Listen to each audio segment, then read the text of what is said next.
श्री सच्चिदानंद सद्गुरु साईनाथ महाराज की जय.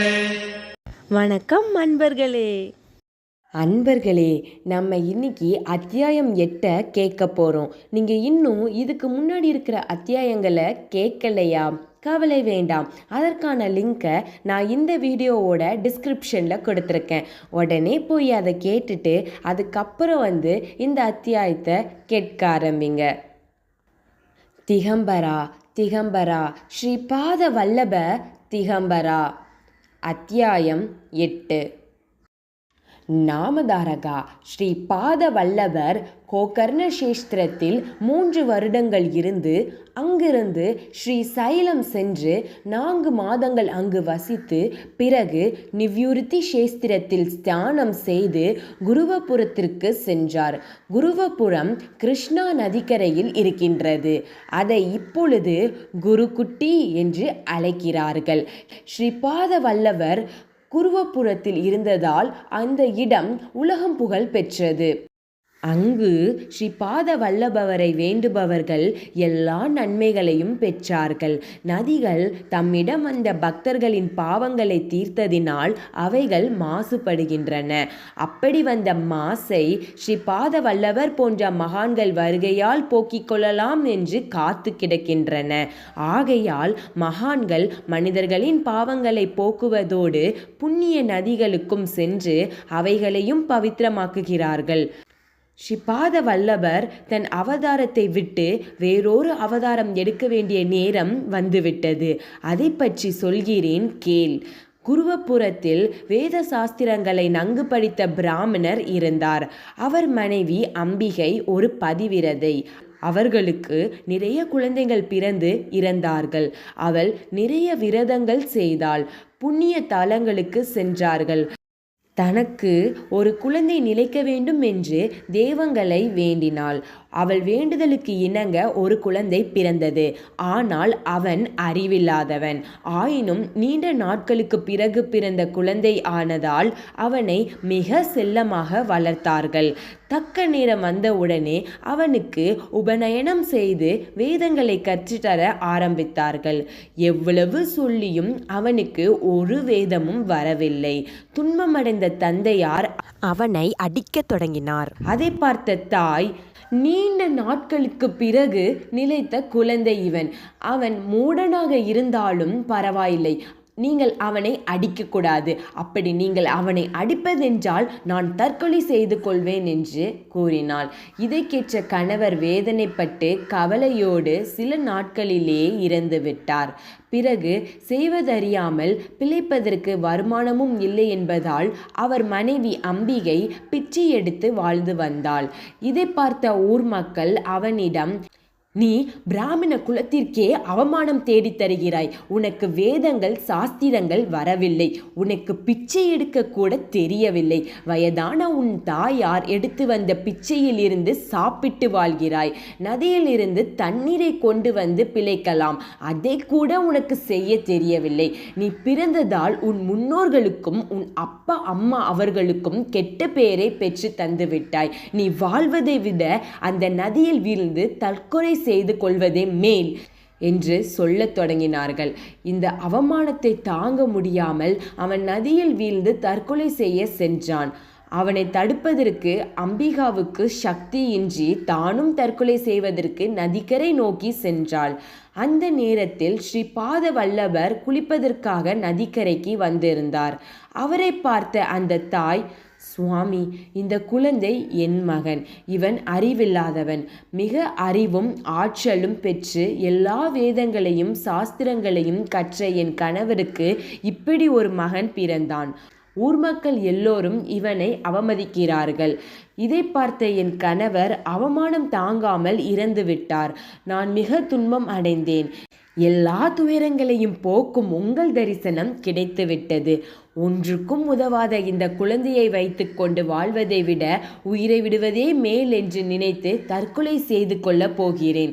தற்கொலை செய்வதால் வரும் பாவத்திலிருந்து எங்களை காப்பாற்றுங்கள்.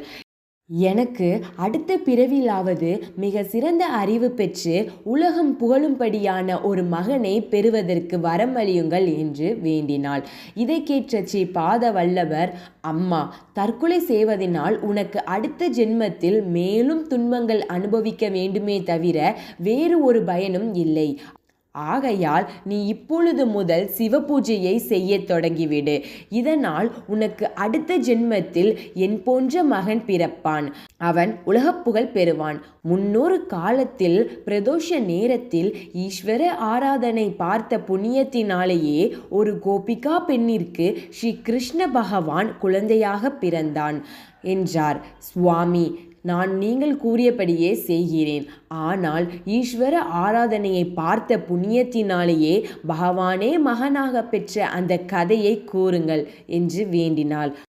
ஸ்ரீபாதர், அம்மா, உஜ்ஜயினி நகரத்தை சந்திரசேனன் என்ற அரசர் ஆண்டு கொண்டிருந்தார்.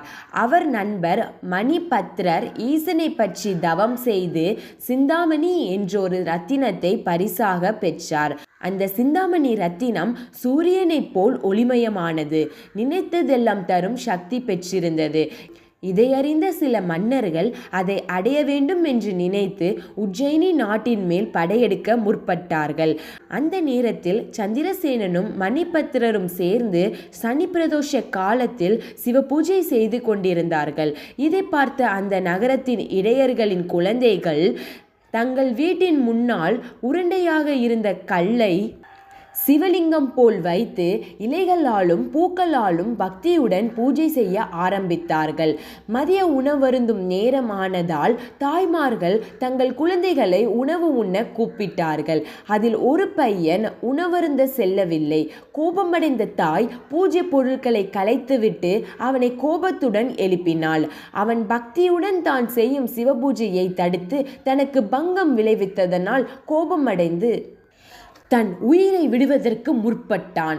இதை பார்த்த சிவபெருமான் அந்த பாலகன் முன் தோன்றி, உன் பக்திக்கு சந்தோஷமடைந்தேன், என்ன வரம் வேண்டுமானாலும் கேள், தருகிறேன் என்றார். அதற்கு அந்த பாலகன், அறியாமையினால் என் தாய் சிவபூஜையை கலைத்ததற்கு மன்னியுங்கள் என்று வேண்டினான். அதற்கு சிவபெருமான், நீ செய்து கொண்டிருந்த சிவபூஜையை பார்த்ததினால் அவள் அடுத்த ஜென்மத்தில் கிருஷ்ணருக்கு தாயாவாள். நீ எல்லா வளமும் பெற்று சந்தோஷமாக வாழ்வாய் என்று வரமளித்து சிவபெருமான் அந்த லிங்கத்தில் ஐக்கியமானார். ஆததால் அந்த லிங்கம் பெரும் பிரகாசத்தை பெற்று கதிரவன் போல் பிரகாசமாயிற்று. அந்த இரவு நேரத்தில் அந்த நகரத்தை முற்றுகையிட்ட மன்னர்கள் அந்த அற்புதமான ஒளியை பார்த்து ஆச்சரியப்பட்டு, இந்த நாடாளும் மன்னர் பெரும் புண்ணியம் செய்தவர் போல் தெரிகிறது, மேலும் அவர் சக்தி வாய்ந்தவராக இருக்கலாம், ஆகையால் நாம் அவருடன் சமாதானமாக போகலாம், இவருடன் பகை வேண்டாம் என்று நினைத்து காலையில் மன்னரை சந்தித்து சமாதானம் அடைந்தார்கள்.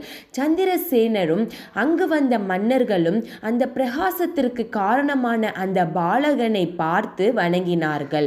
அந்த பாலகனுக்கு பரிசுகள் வழங்கி சென்றார்கள். அந்த பாலகனின் தாயார் அடுத்த ஜென்மத்தில் சிவபெருமானின் வரத்தினால் யசோதையாக பிறந்து கிருஷ்ண பகவானுக்கு தாயானாள். சிவபூஜையை பார்த்த புண்ணியத்தினாலேயே அவள் அப்படிப்பட்ட பாக்கியத்தை பெற்றாள்.